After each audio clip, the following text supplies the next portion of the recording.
Hi Nithya, good morning. சாப்பிட்டீங்களா? என்ன சாப்பிட்டீங்க? தோசை. இன்னைக்கு வந்து இந்த வெள்ளை சோளத்தில் வந்து தோசையும் இட்லியும் பண்ணால் செம்ம சூப்பராக இருந்தது, டேஸ்டியாக இருந்ததுல்ல? உனக்கு பிடிச்சிருந்ததா? Very good girl. உனக்கு என்ன வாங்கி கொடுத்தாங்க புதுசா? அது என்னது? பேக். புது பேக். சூப்பர். காட்டு. நித்யஸ்ரீக்கு பழைய பேக் பிஞ்சிடுச்சு, அதனால் புது பேக். என்ன கலரு? பிளாக்கு பிங்க்குல.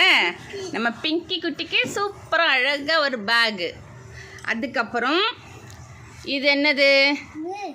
Lunch bag. என்ன சாதம் இன்னைக்கு? என்ன சாதம் உனக்கு? தயிர் சாதம், சுண்டக்காய் தொகையல். இதுதான் இன்னைக்கு வந்து லஞ்ச். அவளுக்கு ரொம்ப ஹாப்பியாக இருக்குது எனக்கு. ஏன்னா நித்யஸ்ரீ புது பேக் எடுத்துகிட்டு போக போகிறாள். உன் ஃப்ரெண்ட்ஸுக்கெலாம் காமி. என்ன உன் அட்டையை வாங்கிட்டு வா, யாரோ ஃப்ரெண்டு வாங்கிக்கிட்டாங்களாம். பாய்.